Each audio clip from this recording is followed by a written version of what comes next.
Hello, everyone, and welcome to Philosophy Friday. I am joined today by Stoffer Touborg. Wait, is that how you pronounce your last name? I go by Tuborg here, Tuborg. Tuborg. but look, I answer to anything. It's pretty easy. Okay. Anyway, so Stoffer Touborg is Mm. one of the brightest game executives I know, and today we're going to be talking about organizational theory versus implementation, meaning that I believe that in many companies, there are a lot of conceptual frameworks that are discussed and communicated within the company, but more often than not, they remain at the conceptual level and never really installed. And I think company culture is a really good example of this. Many game CEOs or executives often talk about how their company is a certain way. We believe in X, Y, or Z. Our company culture is like this, but actually on the ground, employees may actually not behave in the ways that management desires or that is kind of documented by the set of company values that's written on the walls. And so, even at my company, Lila Games, we have a set of company values. We've documented it. It's on our website. We communicate a lot about our values, but what I found was that communication was not enough. So even if we communicated our values, and even if we talk about it very regularly in weekly all hands meetings and things like that, I was personally not that happy with the installation of the conceptual stuff. Not to say all of our employees, but certainly some of our employees didn't sort of walk the walk, even though they could sort of talk the talk on this. And so this is a topic I'd really love to talk to you guys about today. I asked Stoffer for advice on this topic, and I thought he had a lot of great insights, which I wanted to share with the audience today. But before we dive into that, Stoffer, just to establish your credentials, because you're such an impressive guy with a great background in gaming, could you, for the audience, could you talk a little bit about your background?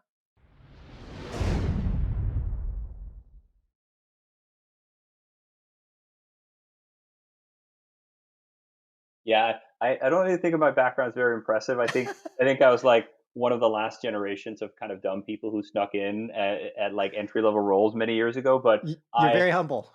I I, I spent a few years at a company called CCP Games to start, where I ended up being the lead game designer of an old MMO called Eve Online, and then I left from there to join Riot Games, where I was up until this July actually for almost 9 years, working primarily on League of Legends and the mobile offering Wild Rift.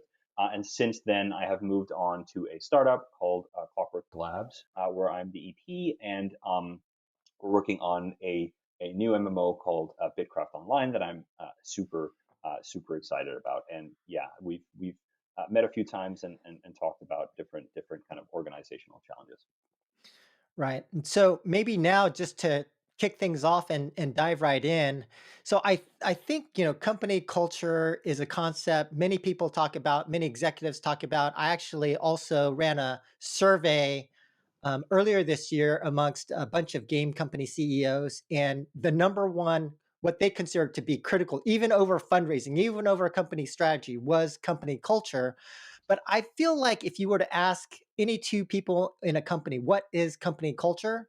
And even beyond that, like, how would you differentiate values versus culture? How would you define those things? I think you get a lot of different responses. And so I wanted to just kind of level set the audience by just kind of understanding from your perspective, Stoffer, Hmm. how do you think about that? How would you define values, company culture, in your opinion? Yeah, I think first of all, to your point, I think you know. Uh, they're not implemented well many places. I actually think employees should think about them much more deeply than they do today. I think as I've kind of aged and kind of figured out where I want to go with my career, the cultures and values of the companies that I want to join are actually one of the more important things. And I think people underestimate that when they take a job. I think there's a real difference between finding a workplace you didn't like and finding one that was really like your tribe that's really important to you. And I think just like if you're not a founder out there and you're thinking about switching jobs or going somewhere else, make that a part of your thinking because I think you'll be much happier wherever you go. But that's kind of just like a slight detour. Like I think there's really three levels, and I think you've mentioned this, but a lot of people skip the most important part is that there's values which are optional to have, right? You can sit down and define those for your company if you feel like that's important. I happen to think it's incredibly important. but you don't have to do it to have a company. And then there's the portion that I think is the hardest part of it that people skip over and I think understand poorly, which is the, I think you called it implementation. I've seen it called like practice or integration or installation. I actually think of it as immersion because that's really what it is. It's really your company having something that's always present and there around them all the time. And then the third part is like the outcome of all that is your culture, right? And culture exists at a workplace, and it's just how people interact, how they solve problems, and it always exists, no matter if you've chosen to have values or not. Values are just a way of guiding it in a direction that you're invested in, and so that's kind of I think how I think about it, right? Culture exists. Whether you like it or not, it's present every day. Values are something that you choose to have to try and guide that culture, and then there's the middle step around how you actually saying that something is not the same as everyone doing that, and that's kind of the immersion portion of it, which I think is really where people do uh, really screw it up, to be quite honest. Right. And maybe I could get your take on, so I've kind of, after, kind of struggling with this issue at our company, I've kind of evolved my thinking a little bit in terms of being a little bit more precise in terms of definitions. And so this is just my own personal definition, but the way that I view things now in terms of values versus culture is that I think of values as like the set of principles or philosophies that you want the company to support. And then I view culture as the specific implementation based upon the team or the specific work environment that you're operating with, right? So, for example, like we're building in India, and given there's a lot of culture, well, there's a lot of more like Indian cultural context, the working environment, the labor laws, all the things that are specific um, to that specific geography. And so, kind of like the way that I view it is that we have a set of values, which is the principles, the things that we need to do to help us be as successful as possible. But then the specific way in which it manifests in an office like India versus Silicon Valley may be slightly different. And so the culture would be that, to your point, I agree with your definition in terms of the operating rules and how you interact with one another. That would be how I would define culture, but that it might be different for different offices, even though the values themselves remain the same. I don't know how you would react to that or Yeah. react to my definition of Well, that. Well, I think that's a good definition, and I think you touched on something that's pretty interesting, which is that I think as I'm half Danish, half Swedish. I grew up in Europe. I've moved over here now, and I think the way I think about values is pretty rooted in that cultural background. And you have a unique challenge in that you may be presenting values or stuff like that that's not really rooted in what your employees have, right? So I'll give you a really interesting specific conflict that I think I ran into. Right. I mean, one of the old Riot values was challenge convention, right? And then we Mhm. did a co-dev with a Chinese studio where we're challenging convention and openly arguing about things are very much not part of the cultural fabric, right? So Uh, so I think uh, and I think that touches a little bit about one of the problems that you mentioned as well, is that like, well, your values or the stuff that you're really excited about has to also be useful and resonant with your employees, right? Culture isn't something that you can just bang on people's heads. It has to be something, to my point earlier about thinking about where you're going with your career. It has to be something that your employees are excited about and makes sense to them, right? You can't have someone who's like, oh, I don't really love that value. Then they'll probably never love that value, and the company's not right for them. So I think there's a flip side to that as well, right? Which is that if your company's values aren't working, it's really not on the employees. It's really you as the person who runs the company. right. And maybe before kind of moving on to sort of values or cultural installation, I'd love to also explore the point that you raised about how important it is for employees to really think about, is this the right company for me?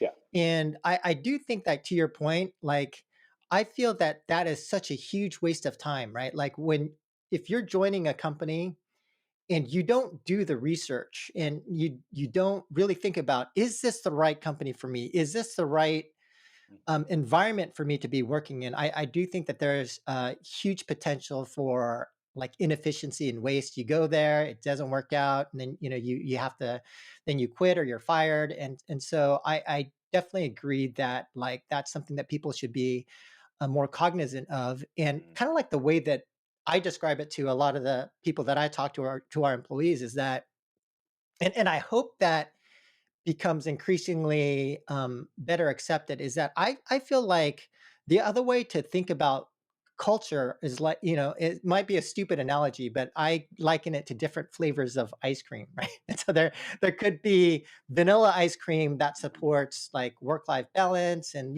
mhm, like having a certain kind of lifestyle associated with your work, and then you might have another company that's chocolate where it's like, okay, no, we're really hardworking. We're really, hardcore type of company. But like, um, to your point, I think that people should try to understand what flavor of ice cream is right for me. Like, you might like chocolate, then go to the chocolate company instead of the vanilla ice cream company. But that's kind of the way in which I view it. Well, I think that's true, right? I think you largely want values that resonate with you before you come into the company, but there's also an accountability on making sure that the values are good, right? I think Yeah, we just work hard. I don't think is a good value, right? That's like if sure. you're a supermarket and your Right. commercial is like we charge more. That doesn't Yeah. sound great, right? I mean, I think companies have solved that by saying stuff like, "Well, work hard, play hard," right? And if I was in my 20s and a company was like, hey, we're not like regular 8 hour days, we're like 10, 11 hour days, but the amount of equity you get, or like every month we do this thing, and we know we're asking a lot, that might be something that resonated with me. Yeah. But like just like working hard, I think is like a Yeah. hard sell, right? To your point, there's got to be a setup and nuance about, okay, well, work hard. Why?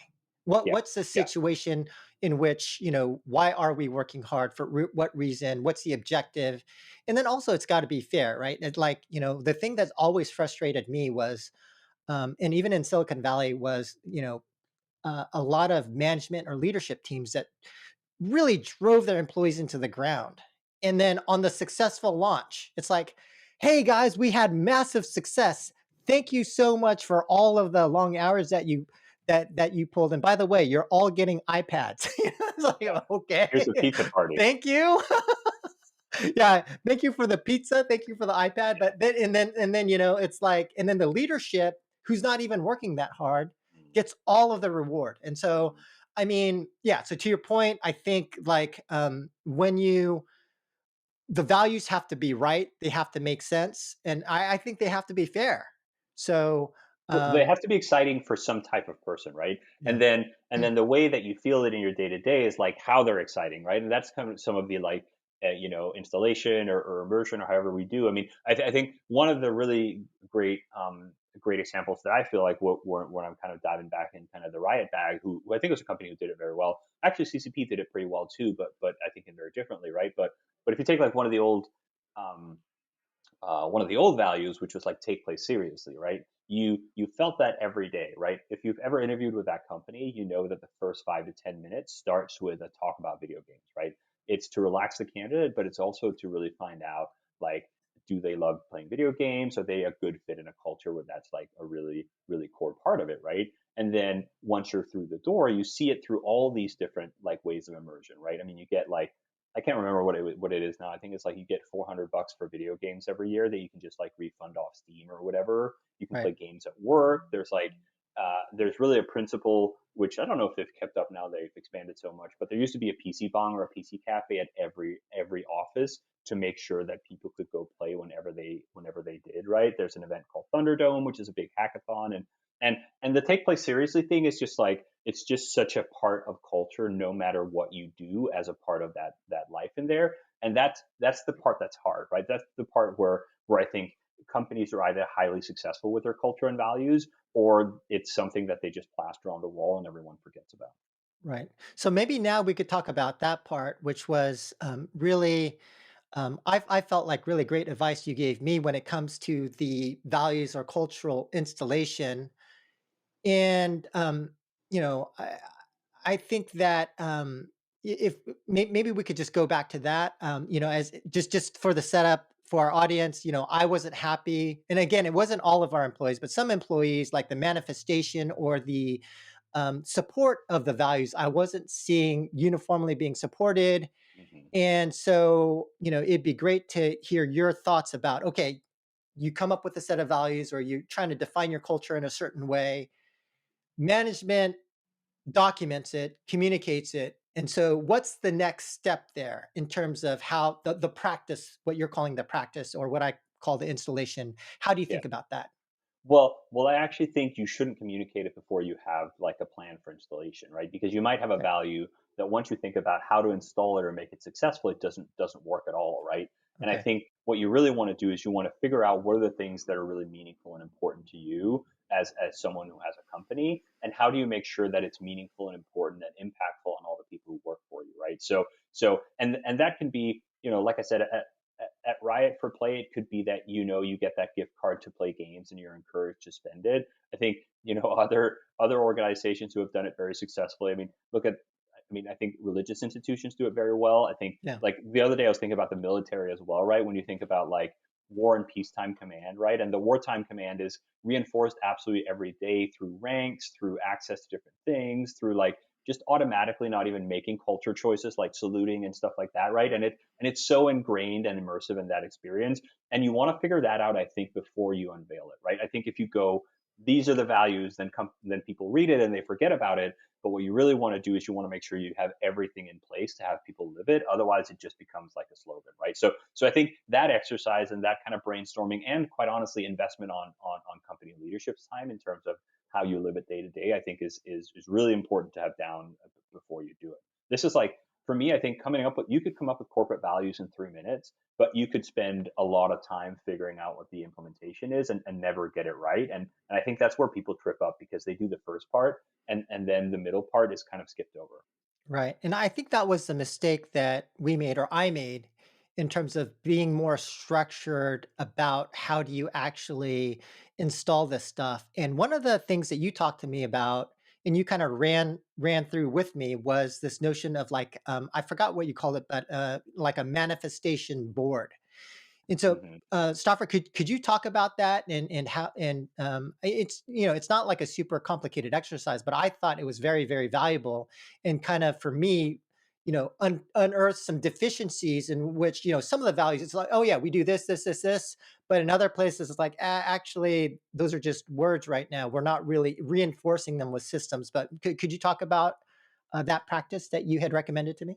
Yeah, I think when you've outlined what those values are, I think you really grab. I mean, and this could be done, I think, with different scales at different companies. I think there are companies who could do this collectively as the entire companies. I think my starting point would probably be some like founder top level leadership team, right? And then there's really like a kind of put your money where your mouth is. It's like if you feel like these values are right, what are the ways that they're going to kind of manifest in every day? And I think it could be anything from like how does it physically impact your working space or your office, how does it what kind of rules or behaviors do we expect. I think kind of when you say that value, what does it mean? And it's really like a brainstorm of things that you want to do. I think I'll give a good example from CCP that I used to work at, right? And one of those values was transparency, right? And some of the ways that they figured out how to manifest that in like just the landscape of the office was that there were no closed off offices. There were no all meeting rooms were basically see through glass. You could always see what was going on. You could always walk past a meeting and see what's on the screen and kind of go, oh, they're doing something interesting. They did something pretty radical that I think in the end wasn't the right idea, but I respect them for trying. It's like on our internal like webpage, they listed the subscriber number for the MMO. And this is like I'm dating myself a little bit, but this is basically back when like there were two revenue models. There was basically subscription based and box based before free to play, right? So it's really your lifeblood, and you could really see how the company was doing every single day when you logged in. And those are some of the physical manifestations of that value that company had. And I think you just want to go through that brainstorming exercise and go, what are the ways that this is going to touch people in their day to day life? And then really when you have that is when you can roll out your values. And I don't think you should roll them out before. Right. And so to your point, like for every value, what is that value? And then what is the manifestation or the initiatives that reinforces that value? What are all those things that you want to do or exist in the company? And that's a practice that we're rolling out right now. And Yeah. I definitely felt like that was great advice from you.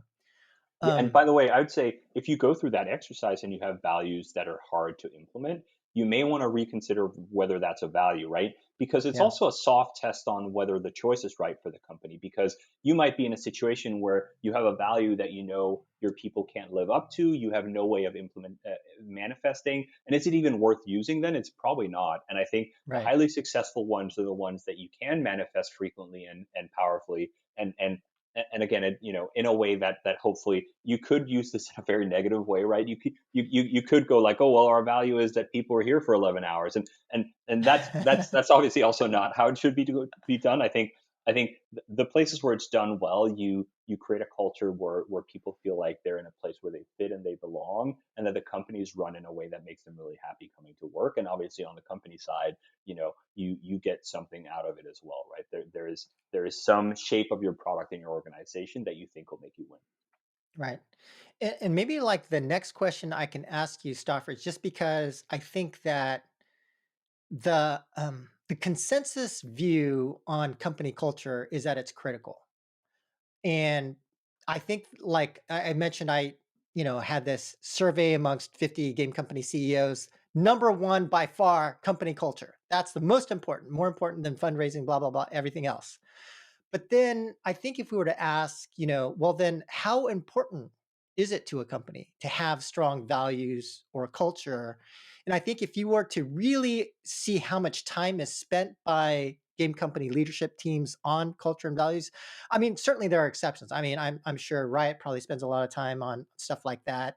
Not every company does, despite saying that it's so important. So I was wondering if I could get your perspective more like not like the tap dance answer. Like we always get the tap dance answer from game CEO guys. And even I'm trying to really better articulate, okay, like I fundamentally understand why it's important. And I feel that, unless we stick to these principles, implement these things in this way, I don't think we can be successful. But from your perspective, could you speak upon why you think it is so important to have strong values or culture in a Yeah. company?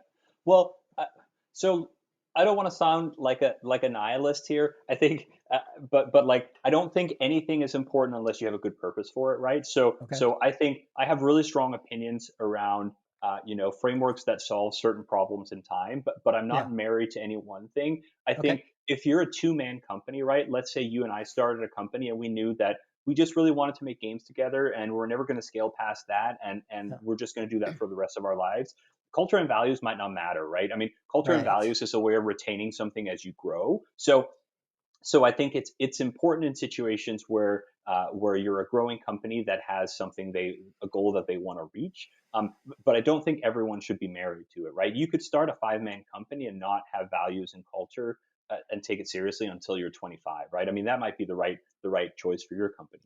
I think that it's one of the most important ways for you to continue making the product that you're really passionate about in an environment that scales endlessly, right? So Right. so if you and I start a company together, our values and cultures are really unsaid, and we probably telepathically kind of know it from working together and wanting to Right. do this, but that just doesn't scale at kind of the right way, right? And I think for to dig into another right example, which is like players first, that's a way to scale decision making in like 1,000-man company, right? So if you're starting that company and you're just like, man, we really want to make something that players really love, and we want to make sure that that's at the forefront of every decision we make, and we think that's our superpower. When you bring guy number 900 in, he might be coming from a different company and go like, man, I'd really like to just monetize the hell out of everything. And that pre-alignment happens at the values and culture stage. So you don't have to manually tell everyone what to do at every decision, right? So hopefully it hones your decision making in to consistently make something you're really passionate about and something you think will win. And that's why I think it's important. And I think if I were to start a company, it would be one of the first things I did, and I would. But again, there's probably companies who haven't defined this at all, who are small and manage to do really well without it, and that's fine too. I mean, Right. it's not that you can't be successful without it. I just feel pretty passionately that it's one of the things that helps guide success. And I think for me too, I think it kind of dictates, the people you're around and what you do and how you feel about it. I think it was a big change for me going from CCP, which was a company I loved, but it was also a company that I think hired for pretty hard skills, over necessarily games, right? And people would leave at 5 and go home and do whatever they did, and and then coming into an environment where everyone, you know, was living and breathing games just like me, and it was just an environment that I loved being in. So for me, as someone who chose it, it was really important. So the flip side of that is like you also want to create an environment that you want to work in, right? So Yeah. So I really like the way that you're thinking about it, which is really kind of like, if I could rephrase what you're saying, is like culture and values is a way of maintaining a consistent workplace operating system as the company grows, which I think makes a lot of sense. yeah, S- and it aligns in so many ways, right? It aligns workplace behavior, product decisions, hiring decisions, everything, right? It's a really powerful thing where if you get it right, you're just going to like shave a layer of problems off that everyone else is going to have to deal with as they grow. Right. So maybe like another question I can ask you then is like, when it comes to misalignment. And I will say that, to your point before, we talked about employees should make sure that they actually support the values and culture of a company. They should do more research before they join. And I think that's true. But I also think, like in my experience, like I actually created a values deck for myself and I had sent it out to companies before I joined them. And I said, hey, this is how I am. This is what I believe in. If if you don't think this is a good fit, don't hire me. But they hired me anyway. And then it became very clear, like some of the things I believe in, like very direct communication and things like that, Yeah, was a misalignment at the company I joined. Or even in our company today, we document our values. I have like a presentation, multiple presentations, as well as like links that have us speaking about culture and things like that. But then there's some people who are, kind of like, the philosophy is, I'm just going to get in the door and then yeah, I'll work it out. And it's like, why did you do that? We were so clear on what our expectations and what our culture is like.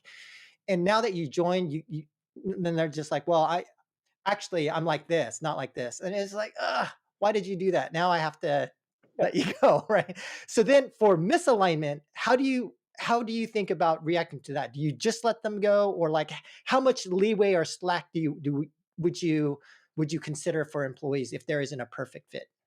Yeah, I think it's interesting, and I think to your point, there's companies who don't take this seriously, and then people who take jobs who don't take it seriously. And I wish everyone would, but that's probably just because I'm passionate and I think this stuff is cool, and that probably makes me a little bit of a dork more than most other people who think about this. But to your point, I do think it's a problem, right? Either like the example you said, where you're just like, hey, this is who I am, and the org maybe not cares about culture and values, and they just go, that's fine coming through the door, or people who take jobs who just don't go through it or aren't cognizant about what the stuff that they care about. I think in terms of interviewing, I think obviously uh, a lot of Silicon Valley companies will use like a star model that focuses down a lot more on like soft skills over hard skills, and I Mhm. think part of that soft skill focus. I think should focus on figuring out how people fit into culture and values. I think it's a really I think saying culture fit in interview terms is like really overused and beaten to death.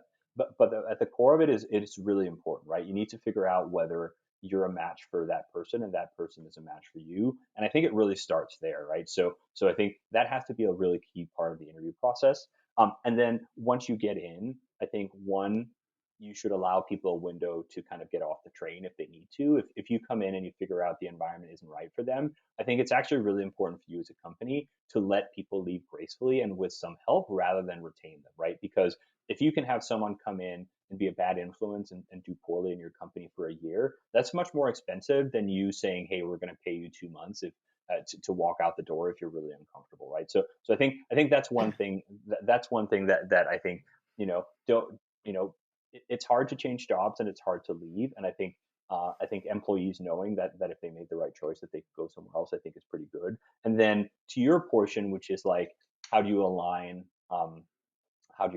people and when do you let people go? I think ultimately, if you can tie your values back to results, I think that's pretty important. I actually think that's another thing that I think many companies really underestimate is like, well, if you have those requirements and all those like implementations exist, well, you can sometimes trace it back, right? I think you said that at your company, hard work is kind of part of it, and if the expectation is that people work hard and there's certain results tied to that, then then if people don't like that or don't follow that, then there's probably something you can tie it back to.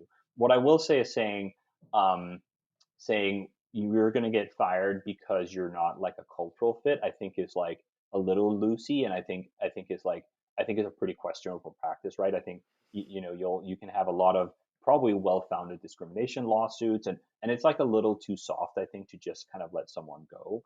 But I do think you can tie results around some of your values you care about. You can talk to people about how they feel about those values, and if they don't resonate, help them out the door. So I think you want to make sure that you run a company where everyone is kind of on board with that, with some acceptance that some percent of your companies are probably not going to have that fit some of the time, and you have to kind of work with that. But I think firing someone because they're not aligned with the values, I think can be pretty tricky.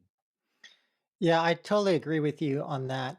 Just to provide a little bit of additional context, I spoke to another game company CEO about this notion about cultural installation, and one of the bits of advice he gave me is like, at some point you're going to have to look at your employees, and the biggest way to change your culture is essentially to fire somebody, right? And so that was his point. Is like, there might be some people who aren't aligned with your culture, but you can continue to try and change somebody, but people don't typically change. And so then when it comes to this point about when do you what kind of um cultural inconsistency is enough, or the specifics around when does it make sense to let someone go or not, I completely agree, is a very, very tricky issue. Yeah. uh Well, what I will say this, and one of the things that I am a really firm believer in is like executive accountability, right? I think mhm. ultimately, if there's something wrong with your culture and values, the only person who can really change that is you as well. And I understand why that person said that the only change you can do is to fire people, but I also think that's like treating the problem and not this or the symptoms and not like the cause of it, right? Which is like, well, if you navigate culture by terminating people, I think that's like really destructive compared to having good guardrails for when people come in there, right? 100%. And maybe to your point on that, and I think it would be very valuable for the audience to learn more about as well, is that, so for example, so if you hired somebody who's not a good cultural fit, maybe it's your fault. Like, how did you interview these people? And did you do enough to check for a cultural fit or not before? And so and this is another area where for our audience, where I felt like, Stoffer, you gave me some great advice with respect to like how to better structure recruiting. Could you talk a little bit more, or go into a little bit more depth? You talked about the star model, but could you talk a little bit more about your thinking and philosophy about how you should be structuring your recruitment process, and how by implementing some of these things it could be helpful so that you do have a better cultural fit? Yeah. Well, I mean, I say first of all, you said that like if you hire someone, you fire them, it could be your fault. I think you are always accountable for that, right? You are Yeah, yeah, always the person accountable for the hire, and ultimately the successes and failures of people come in, I think is always a reflection on you, and you want to make sure that you keep that number somewhere high across the 50% line, right? So, yep. so I think that's really important. I think to kind of the star model and like some of the stuff it gets at, I think my base assumption, and by the way, this is I'm going to paint it out in a pretty black and white way right now. I think there's a lot of nuance, especially to different types of companies and startups, right?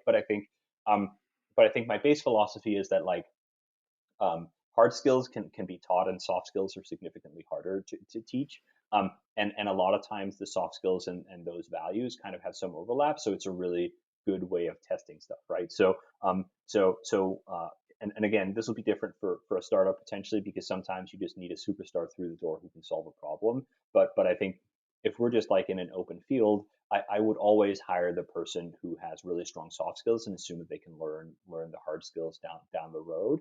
And then again, there's a whole bunch of like adaptation you can take to kind of the startup the startup hiring. I guess in terms of this, what would be good to go into, because I think I have like the like how do you model your employee type thing around like are you like growing new talent, or that type of stuff. Right. Or like, what are some of the key considerations or things that people should be testing for? How can they, how Yeah. can they, restructure their interview process uh, to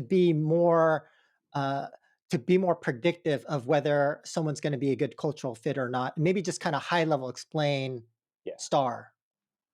Yeah, yeah. I'll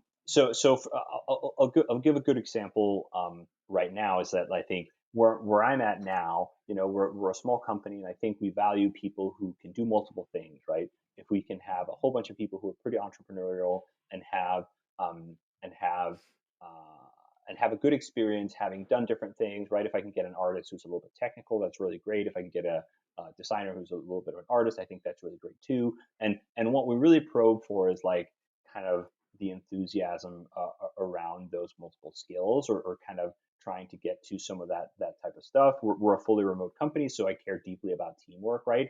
I care deeply about how they've solved problems in the past, and it's not really as much about whether they move their revenue up 10%. What I really want to try and understand is how they solve different problems, right? I think a really traditional teamwork question on like a star interview is like, tell me about a time you got critical feedback, right? And you want someone to, I think, loosely go by the SBI model, which is like situation, behavior, impact, right? Which is that like in this situation, I did this and the impact was this, and someone else told me. And you really want the person to demonstrate that they took that feedback seriously, how they thought about it, what kind of their course of correction was, really more than whether or not the piece of feedback was something broke and they saved like $1 million by fixing it, right? That's not really what you're fishing for. You're really fishing for how people think about things, and yeah, their soft skills. Okay. And maybe just as a last question for you, Stoffer, basically, I like the point that you raised about, maybe you need to bring in a superstar that may not fit the culture for a specific problem. And that kind of reminds me of, I don't know if you're familiar with NBA basketball, but there's a coach, Phil Jackson, who had what he called the Dennis Rodman rule. Basically, like Dennis Rodman did not fit the team's culture. And so one of the questions he asked is, who do we hold the bus for? If if you're late, so Phil Jackson was really, really harsh in terms of discipline, right? He wanted all of his players, including Michael Jordan, to be highly disciplined. But he said, okay, but we have the Dennis Rodman rule for that one player because he fulfills a very specific need. We will hold the bus for him only, but nobody else. So maybe you could go into your thoughts on, should people have these exceptions for a specific problem? What do you think? What is your take in terms of having some kind of Dennis Rodman rule for exceptions? It's so interesting because I actually talked to a talent person about this just last week, Oh, and okay. I'll give you my principle, and then I'll tell you what I told that talent person, even though I feel a little bit bad, and I hope I won't offend anyone. I don't like that rule. I think, Okay. look, I mean, you can run your company in a million different ways. I think you can have that rule and be very successful. It's not for me. I think you call it what, the talented asshole or the brilliant asshole or whatever. And for me, I, I I don't think that's right. I think you can situationally use that person. I think the way I frame it is, the only situation that I would bring someone on like that would be a contractor to solve a specific thing. If I was like, hey, we'll bring you on for a month to solve this specific thing, I would probably do it. But as Hmm. a full time employee that works closely with other people in the company I'm in, I don't really believe in it. And again, that's my personal philosophy. Okay. But I did get asked by a talent person exactly that question. What was like, and the question was, I think, what do we do about the talented asshole? And I said, we let Ubisoft hire them. And so, so by the way, if there's anyone who works for Ubisoft out there, I'm very sorry. That wasn't intentionally about your company, uh, but yeah, it doesn't really align with my values. I think I prefer, in terms of values and culture, right? I prefer soft skills. I prefer teams that can work together and solve problems. I think you have such a high access to talent if you have a good workplace where people have psychological safety and can challenge each other in the right way. I don't think that person fits there. If you need someone to go and like spin up a data center on their own in 2 months in the desert in Las Vegas or something like that, fine, hire them to do that. But I don't think I'd ever bring them on as full time people in the team. And again, that is not the right way to do it. That's the way that resonates with me. I think people are free to kind of. I mean, there's companies that swear by that, and Okay. that's fine. Yeah, just maybe a final comment from me is that I do think, like to your point on assholes, I think that there are a lot of companies with a no asshole rule, but what I haven't seen is the definition of an asshole, right? So like it's like, hey, no assholes at this company, but it's like, okay, what is an asshole, right? And then there's different philosophies and thinking behind what that is. So anyway, Yeah, that's something I'm actually gonna talk about in a future yeah, podcast, but definitely think that's an yeah. interesting thing that I'm seeing. I actually just did a, I just did a for like a 360 thing for a prep. I did a presentation on a few different like feedback models, like SBI that I mentioned before. But there's Okay. also radical candor, which I think incorporates like kind of the asshole person, but in an interesting way where there's I think you can kind of split them into two people. There's people who kind of know they're an asshole and they don't care, and then there's people who think they're well-meaning assholes, right? Who I think try to do the right thing but do it in a bad way Yeah. and I think it's important to have that like asshole nuance if that's a thing. Yeah, and But actually, Tony Fadell, who worked with Steve Jobs for like 15 mhm, years, he actually wrote a book called Build. mm, And in that book, he actually, to your point, he puts a nuance there. Here are yeah, the four kinds of assholes. Asshole one, yep, two, three, four. yep. But yeah. Yeah, in Anyway, general, it's not for me. I've been in okay. environments where they existed. I thought it was terrible. For some people, I mean, some would say that Steve Jobs was Yeah. kind of that asshole, and obviously Apple has been a moderately successful little startup that kind of is huge. So different things work for different people, and Yeah. again, that's just the values you define. I Yeah. mean, that might Chocolate be a ice specific. cream. It's different. Exactly. So, all right, Stoffer. Well, thank you so much for your time. I definitely appreciate all your wisdom and for our audience and for me personally as well. Thank you so much for all the time you spent advising me as well. So, for our audience, that's it. Catch you all next time. Bye. Hey, thanks for having me on, Joe, and sorry for everyone who works at Ubisoft. I didn't mean it. All right, thanks. Bye.